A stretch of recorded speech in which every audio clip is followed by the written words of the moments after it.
Can you guys hear me better? All right, cool. Well, thanks a lot for coming to the Loft. The objective tonight is to have a conversation with experts around training models. So, quick intro, I'm John, I'm a specialist solutions architect, part of our Amazon Bedrock team.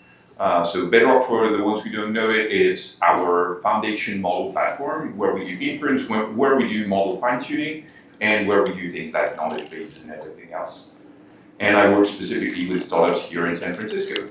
I'm going to have Kieran do the first introduction. So why should we listen to you and who are you? Hi, my name is Kiran. I work for Sanas AI. It's a real-time speech products company. And before this, I worked for Service Titan, a vertical SaaS company where I helped build Titan Intelligence, which brought AI to different parts of the product, where we had to bring these AI features to the vertical SaaS product, which was for different domains, different businesses.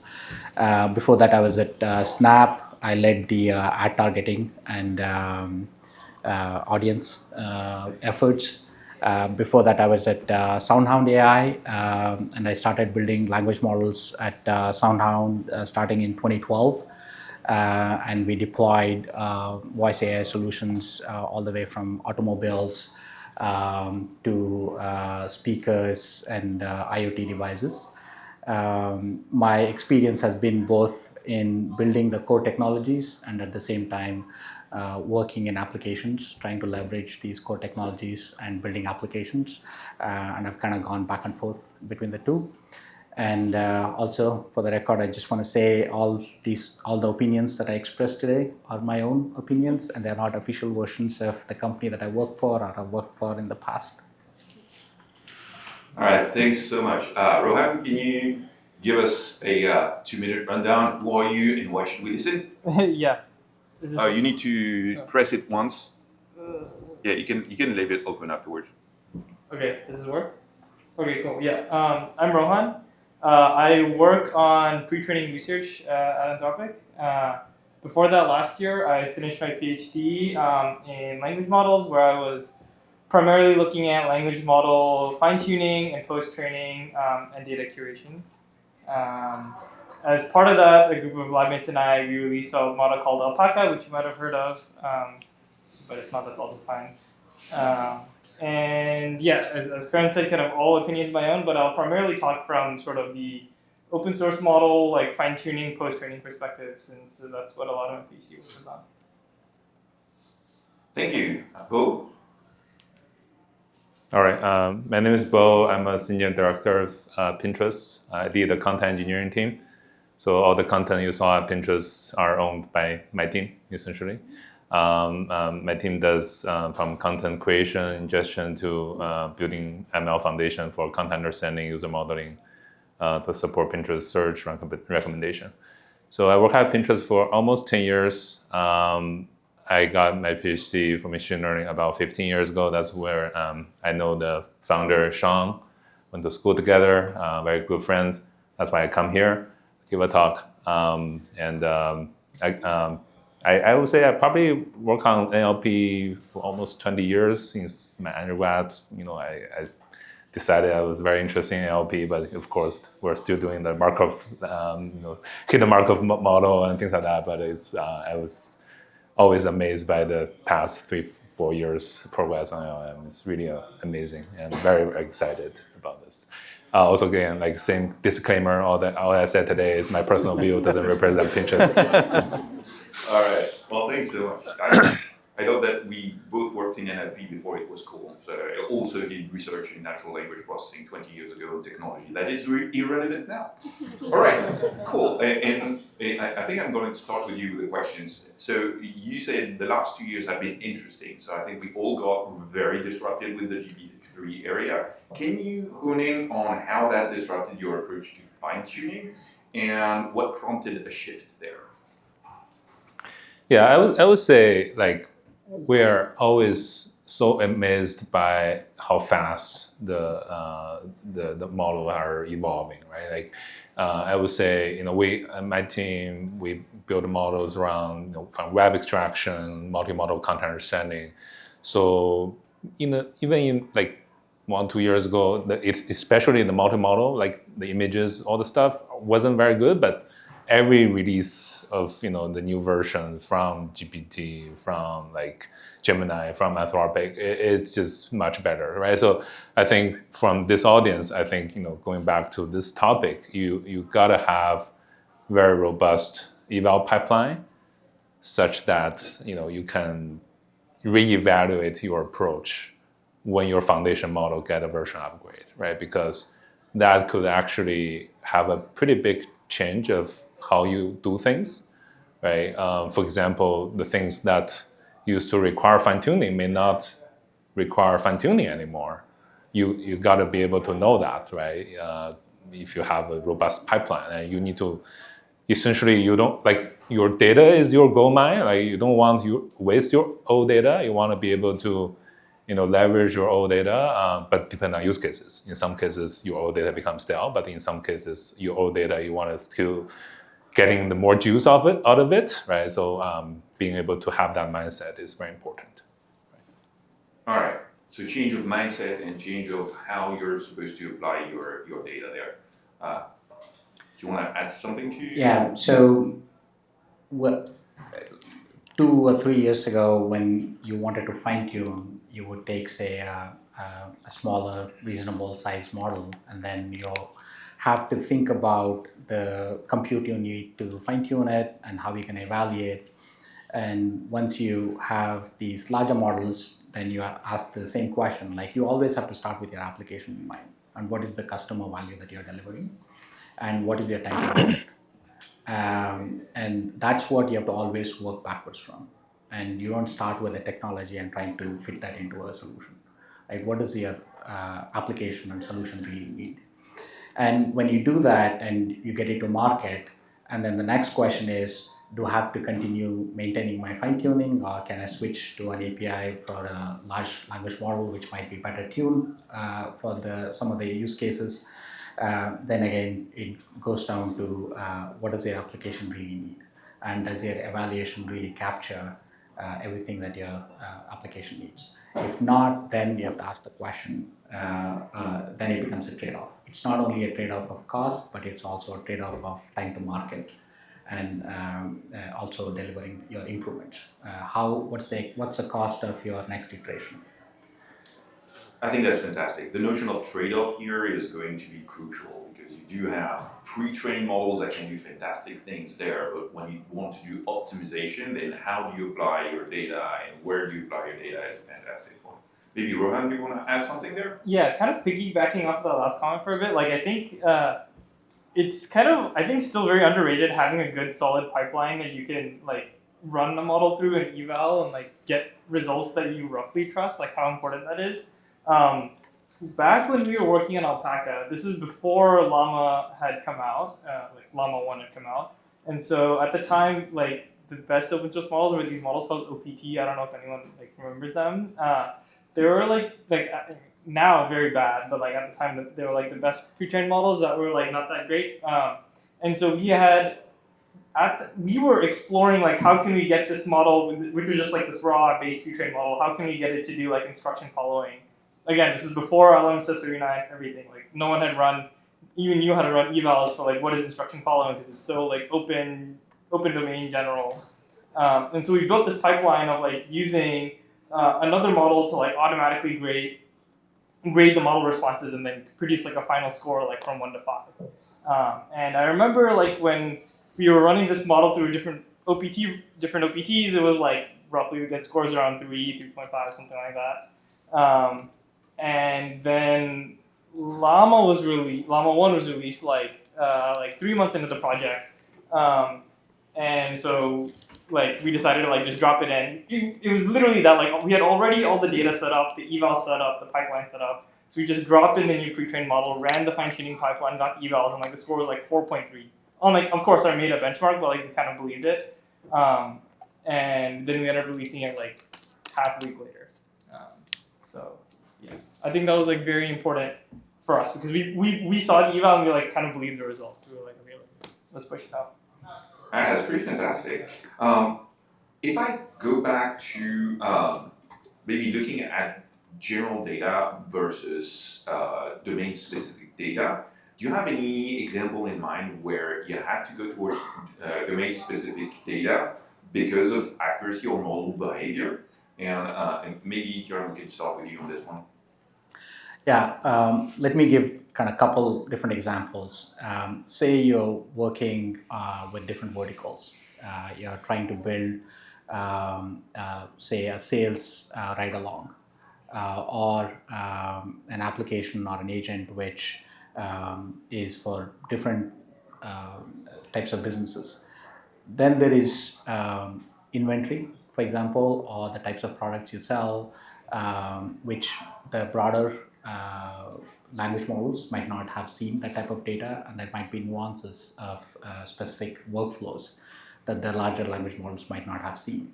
So one of the challenges with larger language models are really understanding the distributions, right? So when you build an application, you need to make sure your applications fail in a graceful way, and with regular software systems, we build graceful degradation into the system.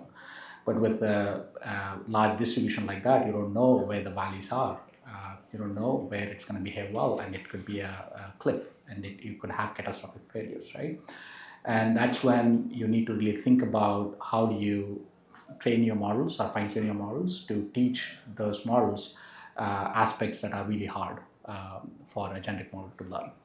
And again, it's a trade-off between how much do you teach your models so that, how much do you fine-tune it so that it doesn't overfit or learn too much about your domain that it starts forgetting what it learned from the base model, right? So there's the catastrophic forgetting problem too. Again, it's a trade-off. So when you think about applications and building something for your customers, it boils down to trade-offs. Yeah, I think it's an important notion there, making sure that you understand the trade-off also on accuracy and overfitting. That's an interesting point. Bo, I see you nodding. Do you want to add something from your experience? Yeah, I would say you always need domain-specific data, right? So unless I think all of you are either doing startups or enterprise, unless you are from Gemini or OpenAI to build the next version of search, right? Like you always will need to have your domain-specific data, and even for other more scalable companies that want to run this at large scale, doing everything using the most expensive model, it just doesn't make sense from the cost perspective.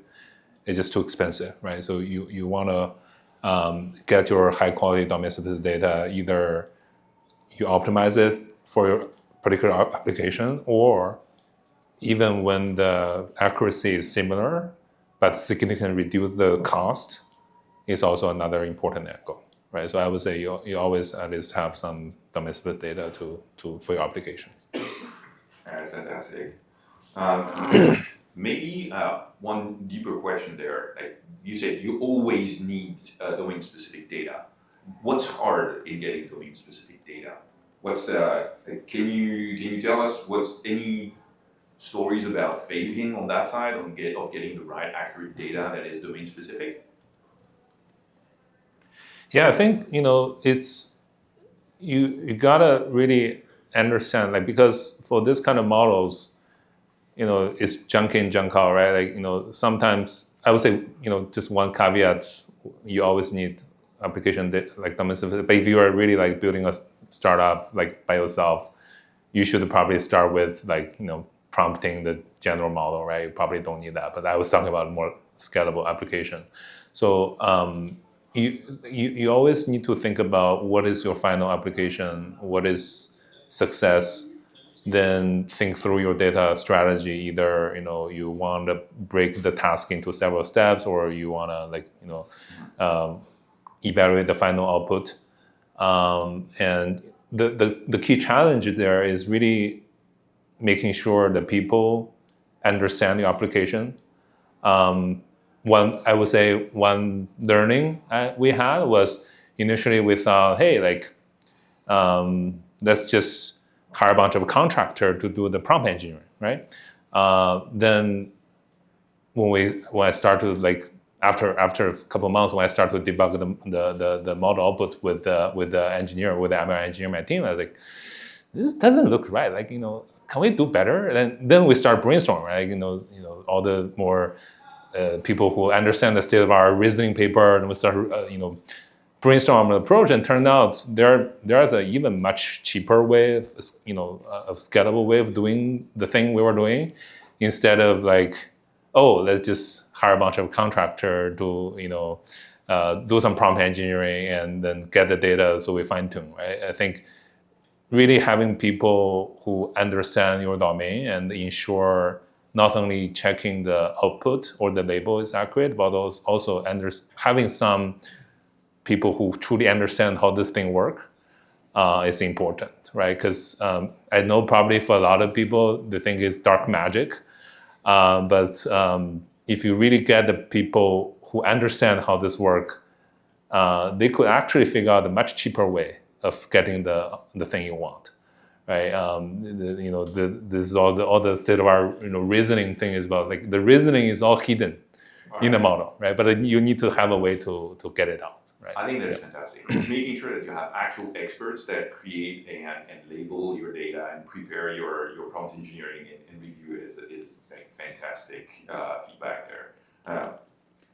Karen, you seem ready to jump in. Yeah, so let me motivate the problem from a few different dimensions. Say you think about languages. English, typically you end up with being able to get a lot more data, and then you think of languages like Norwegian or Danish. If you're trying to build models or if you're trying to build applications, typically you have very less data. And then you think about, say, audio systems, or you building speech systems, then you need data across the diversity of conditions that you want to address. For example, you might have different noise conditions. You might want to address different accents. So your model needs data across the entire diversity of the use cases and dimensions that you want to cover. So you will typically have scarcity of data to address. I think that's an interesting topic. Maybe, Rohan, I would like to ask you a specific question. Do you have an approach to balancing speed, cost, and quality when it comes to curating and labeling data at production scale? Yeah, I think that's generally very hard. When we were building the data for Alpaca and the models we put for and after, it was very, very time intensive. Like, we manually recruited the Amtrak workers, and we had like qualifications for them.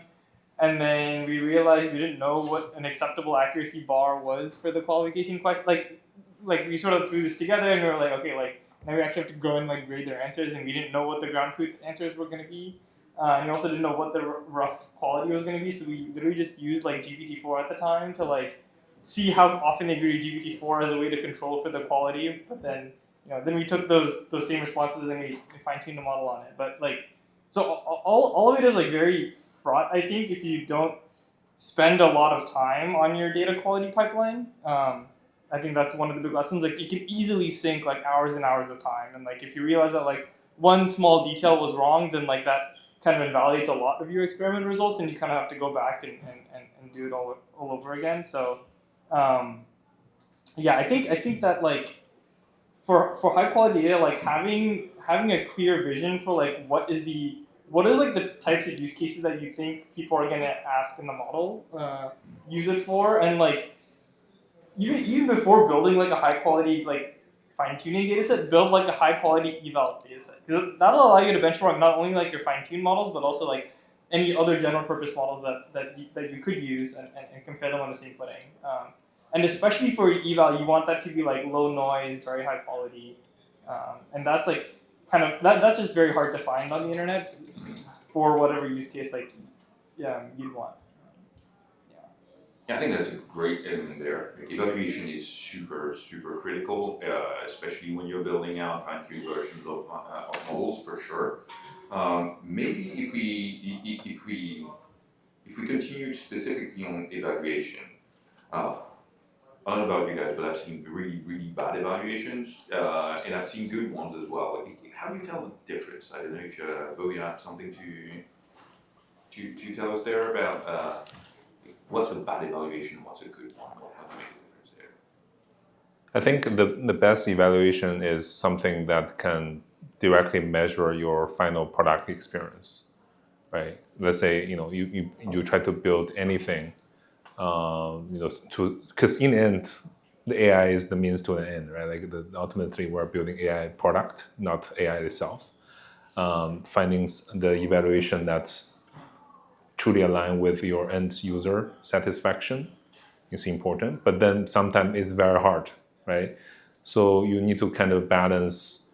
Then you need to think about, okay, like if that is not possible, what are the approximate things I can build that are closer? But ideally, it's not that noisy, right? So you want to, for example, break things into 3 steps, right? Then you can start to get eval for each step.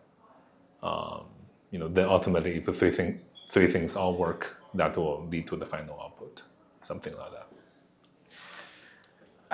So one aspect of evaluation is it needs to catch regressions.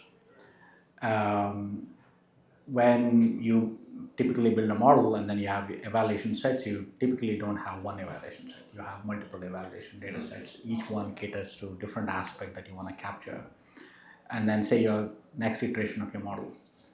You will never have a scenario where your models are performing better across all your data sets, evaluation sets.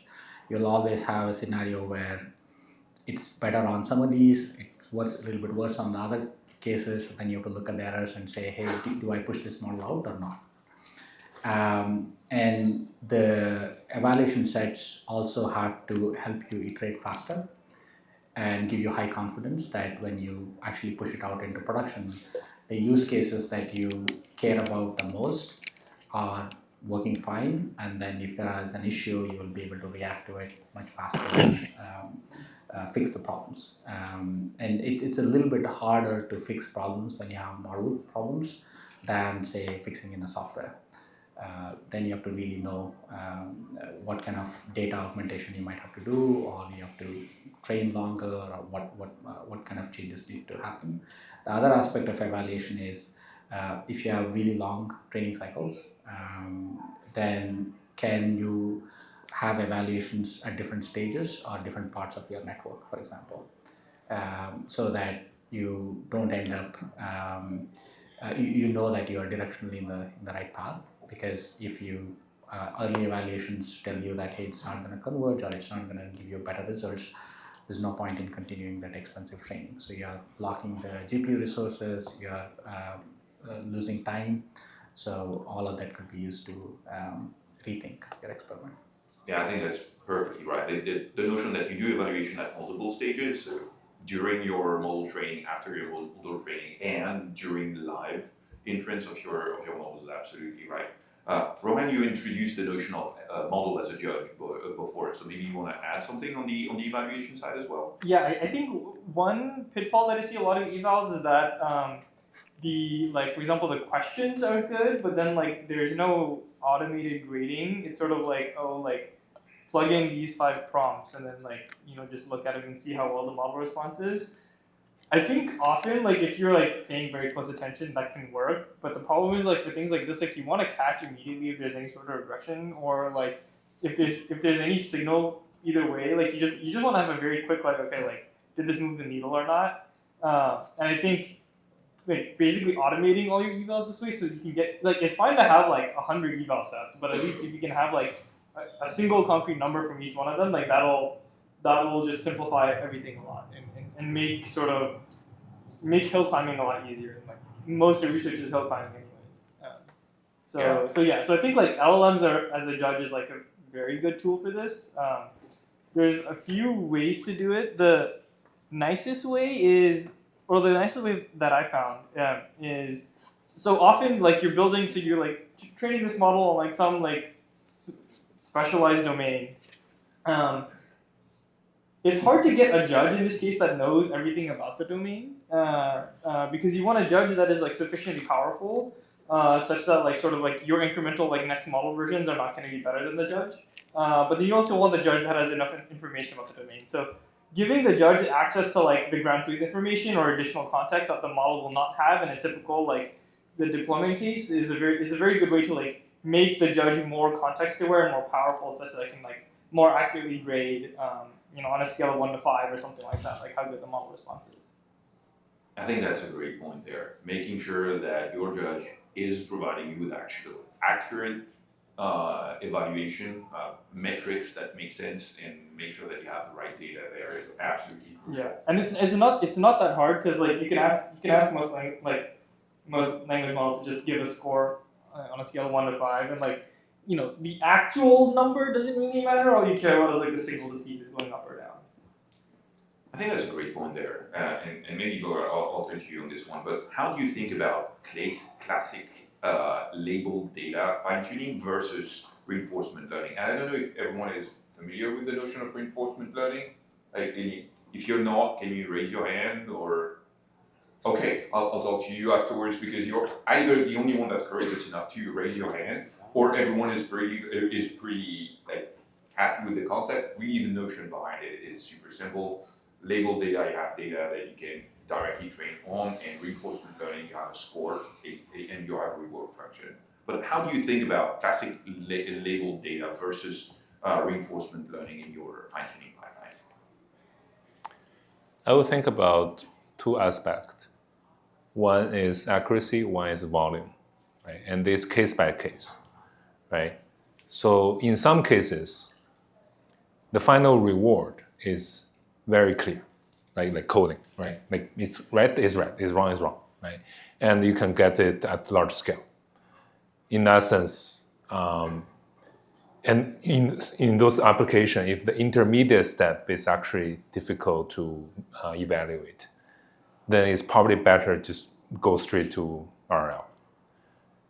In some cases, the final reward is very, very hard to define. For example, I build a recommendation system.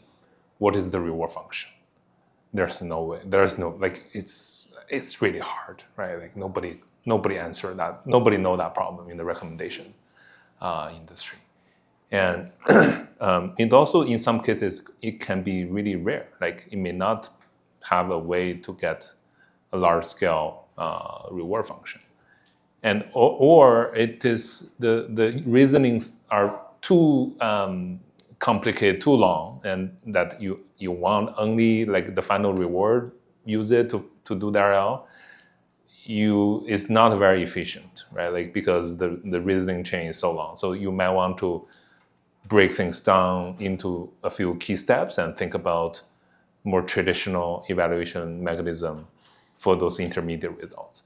So it's really case by case. And going back to my earlier point, you really need someone in your team who understands, at least at high level, how this thing works and help you come up with a strategy. There's no global answer, I would say. All right. Kieran, do you have any thoughts on reinforcement learning versus? Yeah, so when you do like say behavioral fine-tuning for specific tasks, one, these labels are very expensive. So depending on what domain you're working in, you really need to get folks that not only understand the domain really well, but also understand a little bit of the nuances that you're trying to model, right? So like when they give a numeric value, it's subjective, but at the same time, it's what your model really needs to learn, and being able to distinguish between different data points. So typically, you have fewer data points, but they need to be really high quality. All right, great.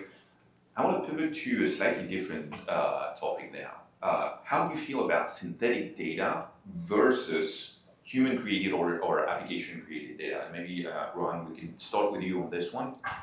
Yeah, I think synthetic data is a pretty good way to get like a very like quick gut signal on like whether something works. Like I think a lot of the time the bottleneck for like figuring or like setting up a good human data pipeline, collection pipeline, is like figuring out like what is the shape of your data actually, like what what do you want labeled about it? Like what attributes should I have? Like what if it's like reason increases? Like what does a reason increase look like? What is a prompt distribution, right? Like think like very small details like this matter.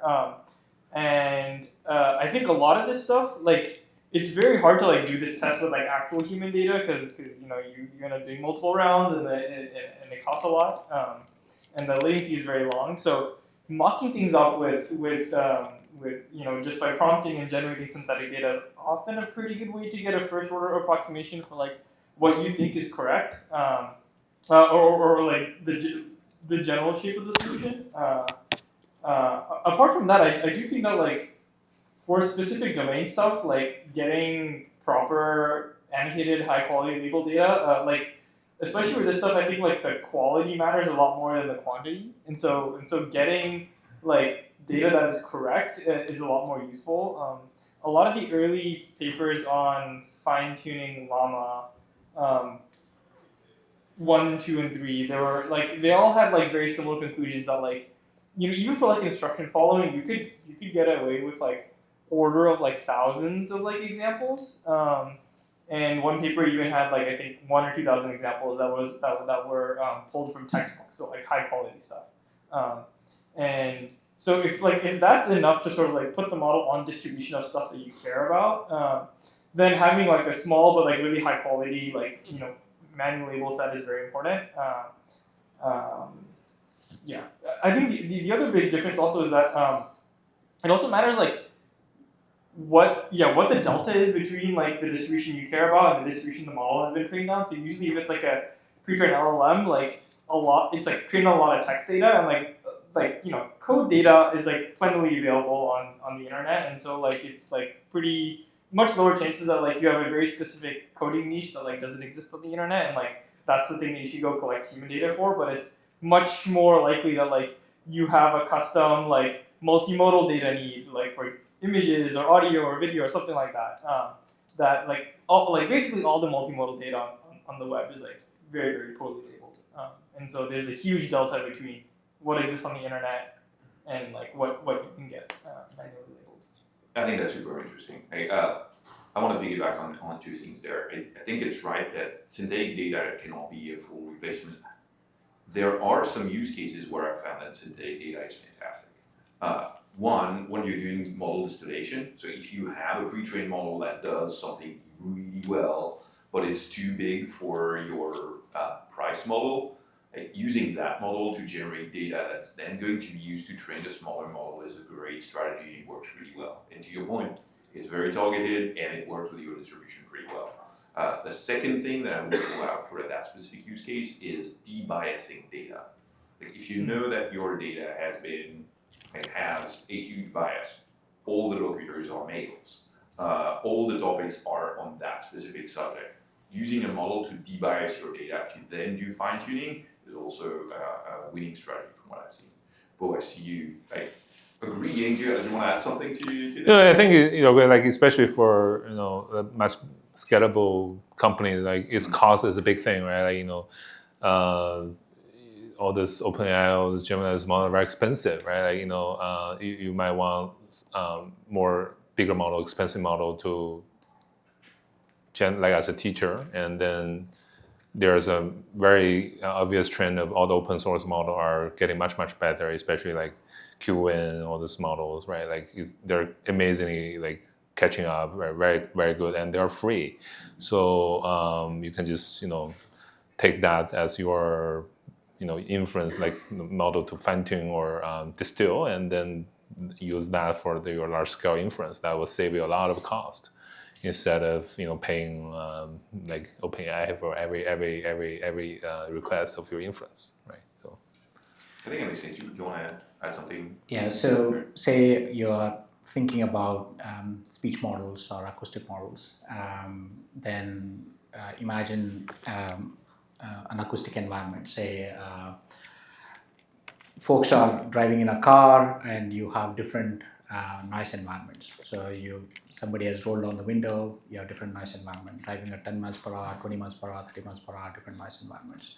You have the vent open, that's a different noise environment. You have people in the back talking, that's a different noise environment. You're playing music, not playing music. You're playing radio, it's talk show versus music. And the location of the microphone on the steering wheel, the relative position of the speaker to that. So a lot of times you can think about the first principles or think about the physics of it and then generate synthetic data.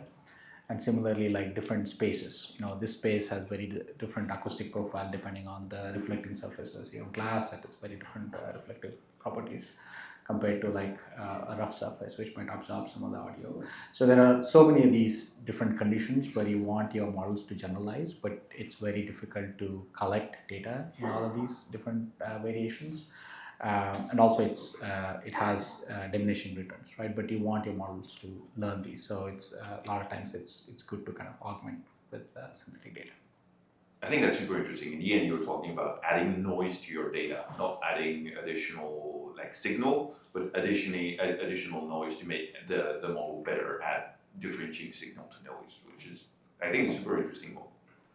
And I'm using noise in the distribution kind of definition, not the audio kind of definition, but that is applicable to any use case. So that's super interesting.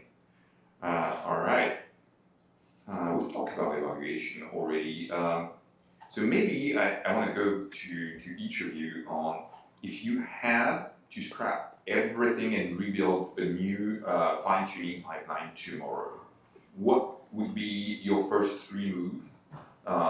And what are the things that you would do exactly the same way? What are the things you would do completely differently?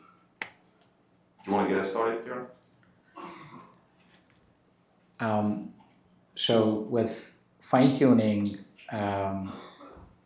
the thinking really about the application and what you're trying to build, why you're trying to build, and starting with the evaluations, and then thinking about your GTM, like what's your go-to-market strategy for this particular product. You're building it for a reason, and that dictates the timeline for it, and that also probably gives you some constraints on the cost and pricing. And then you think about what you need to invest in terms of your, say, GPU resources, what you need to invest in terms of your data, and within those constraints, what is the best product you can build, right? And then you also have thresholds on like, oh, this is the bare minimum accuracy that you would need, right? And you need to get your product out in front of your users as soon as possible. That part of building products hasn't changed. You need to get feedback, you need to iterate on your product. And the things that I've tried to do in the past that I've learned from is underestimating the quality of the data and how important or how critical it is. Even like we've talked a lot about the label data. Even just any data that you show to your model, it's very important to pre-process it. And I've in the past like try to do less pre-processing and show more data, and thinking that okay, the model will learn faster and that saves you time. But now I would err on the side of pre-processing your data more, showing your models higher quality data as much as possible, and lean towards that trade-off than the size of the data. Very important point. I love this one. Like making sure that your model is exposed to data in the way that it's going to do its inference in the best way. Like, absolutely fantastic feedback there. Rohan? Yeah, so it's kind of a tricky question to answer. So I guess thinking back to a year and a half ago when I was doing the post-training stuff on Malha, I think the thing that we did well was to set up an eval, like as one of the first things that we did. So I would still do that. No. Does this still work? Yeah. Okay. I would probably add more evals. There's a lot of evals that we care about nowadays, like GPQ from a research perspective. Like I'm talking, so like GPQA and like math evals and things like that. So I would add more of those. I would spend, I think probably I would spend a bit less time on like trying to collect as much data as possible, and I would spend more time on collecting different types of data that I just hadn't even thought about at that point in time. So I think one of the interesting things that I didn't know at the time was like, just if you collect data none of the data we collected at the time had any reasoning traces. So of course it was very bad on like any reasoning eval. The open source literature was just not that mature back then. And so I think if I were to go back and do it, like if we collected just even if very few number of examples of like this is like reasoning data like on some math problems, and that would like very significantly have made the model a lot better on that. I think that's interesting. Yeah, data quality over data quantity for at least a variety of your data. Very, very common thing as well. Love this. Yeah. Both? Anything you would do differently or do the same when rebuilding a pipeline? I would think from two aspects, right? Number one, of course, you need really good eval data that map to your final application. But have the mindset that I mentioned before, right? Your strategy of fine-tuning, training, prompt engineering, context engineering, RL will likely change every year, if not faster, because this field is moving so fast. Something that worked today is something that is the best solution today may quickly become suboptimal in 3 months. Think about, like, especially you are running a large engineering team or in companies or doing a startup, think about what kind of work will be still valuable, what kind of data or work will be valuable versus will be thrown away. If that's dynamic, like, basically how good that model is, the foundation model is in 3 months, right? Just always have that like forward-looking mindset.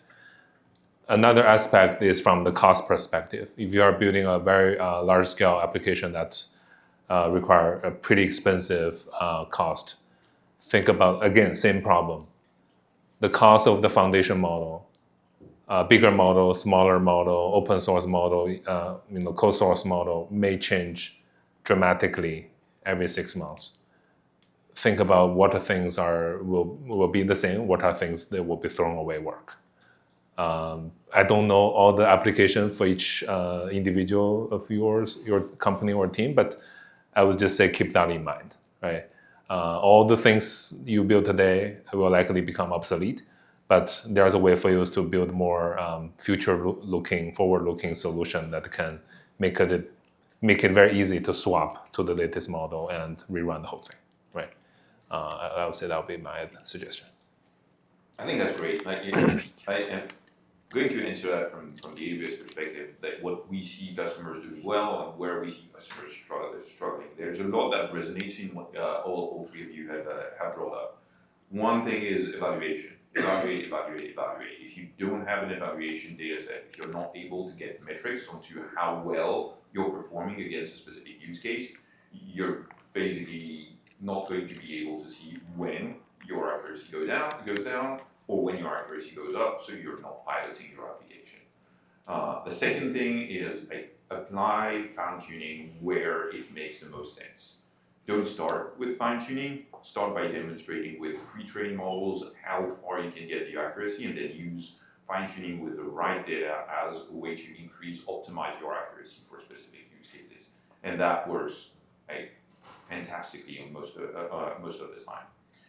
And the third thing is, just like you were saying, make sure that you keep room for switching out models. New models come up every couple of months now that will get better and better and better at doing what you're doing. So make sure you can swap out the model in a good way. Make sure you have a way to basically specialize your prompts, your data, prepare it in the right way for the model to be able to be fine-tuned with the right accuracy. But these are good things you can think of when building out your pipelines. All right. I think that's all the questions that I wanted to ask you guys, but I have one last question before I go and ask each and every one of you. Is there anything that we haven't talked about that you think the audience should take home, or is there something that you want to reinforce before we leave? I mean, we didn't talk much about inference, but that's also a critical aspect of working backwards from where you're going to deploy, how you're going to deploy, what are your constraints, can you do GPU-based inference, do you have to do CPU-based inference, are you going to run on edge, are you going to run on servers, and that also has implications for how you train your models. You might build the best model and you might take a lot of time building it, but if you have inference constraints which need more time and you haven't addressed those and you have to ship something, that could lead to a problem. So I think thinking about end to end, right? So all the way from your data to training to testing, evaluation, all the way to inference, and how exactly you're gonna do the inference. Thank you. We talked about this a lot already, but I think like to say it again, like having a eval suite that you trust, like that matters. So like often I feel that like when doing research, like once we have a defined pipeline with an eval metric, like things just like fall into place after that, because it's like it becomes just extremely easy to hill climb, and that's like the easy part of research. So yeah, like anything that can help you reduce toil in setting up evals, like finding data from a provider, especially if it's multimodal, and or just hacking something scrappy together that you roughly trust. Thank you. Bo?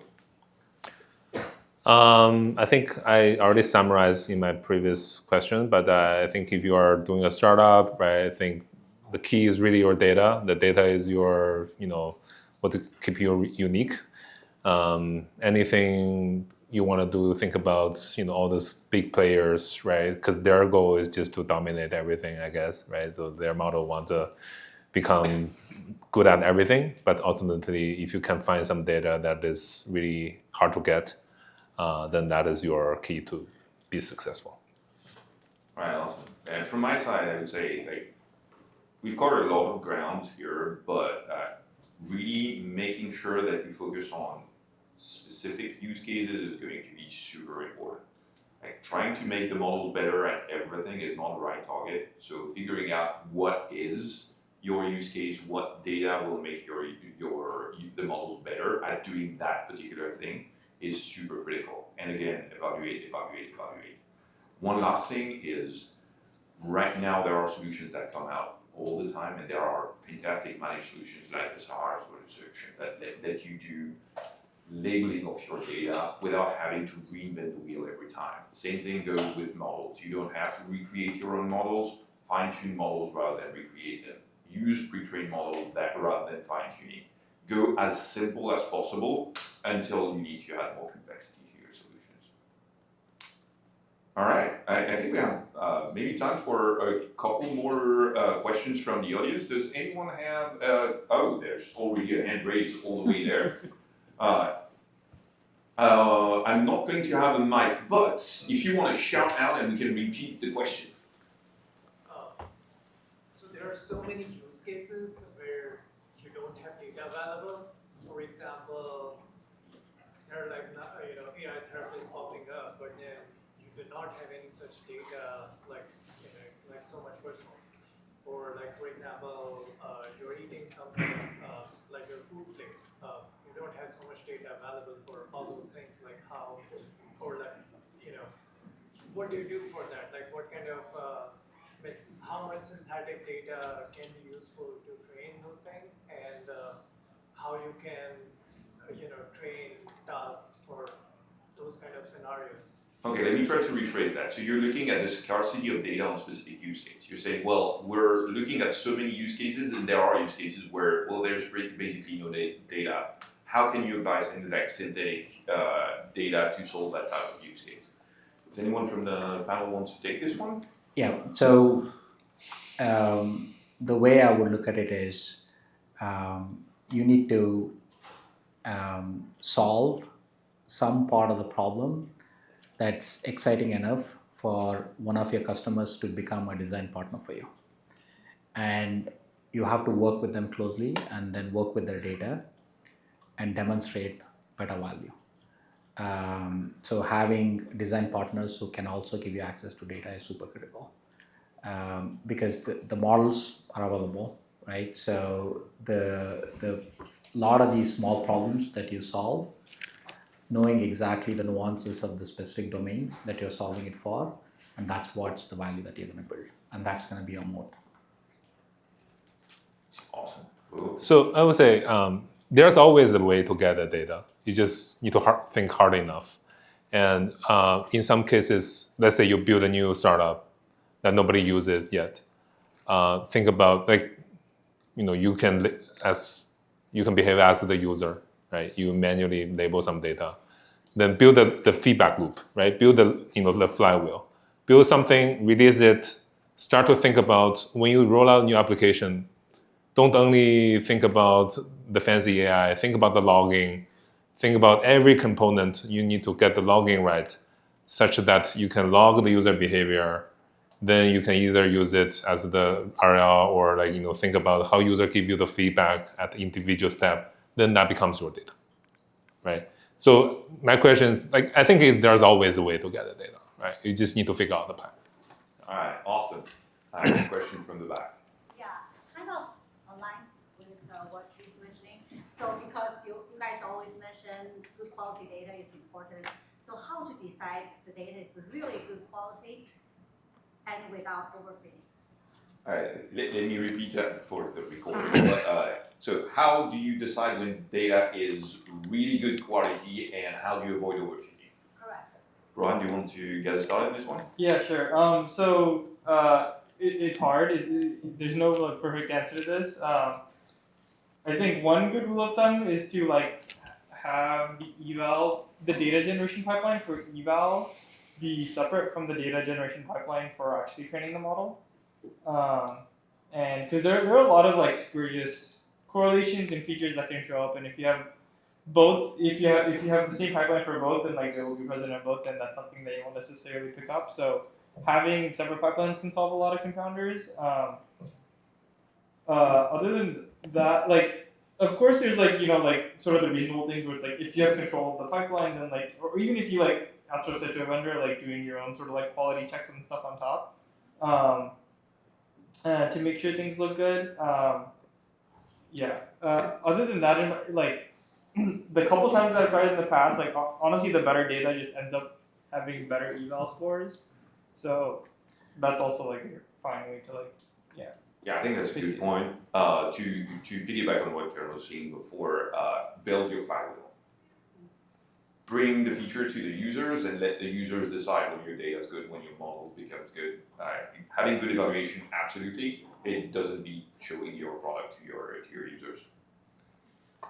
And I would say also want to add one thing is think about all the things you're talking about offline metric, think about online metric. And also, once you build a pipeline, if you take another independent random a sample of the actual data you generate, you don't need that amount of label to get the statistical significant eval, right? Let's say the typical classification task. You just need a few hundred. And you first do all the things you do. After you release it, then you take another independent sample and just double check.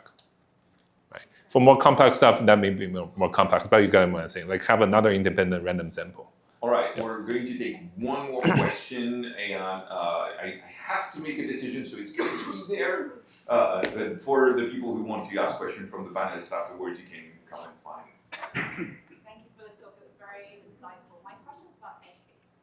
So I come from the product side, but typically you get into a domain, and if there's more volume, you'll start with your core use case, but you'll eventually test edge cases.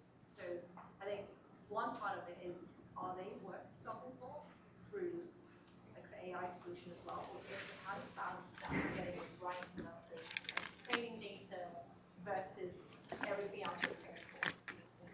All right, let me try to rephrase that. So we're looking at domain-specific data, and we're looking at edge cases, and how do you balance the edge cases within your training data overall?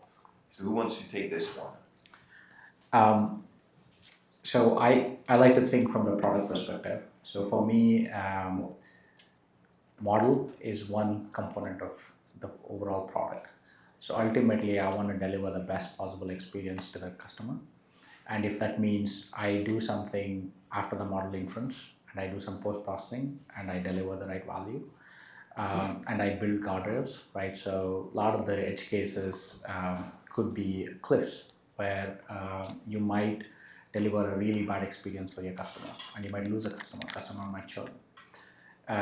So when you do the inference, you also have to think about the guardrails. So are you hallucinating?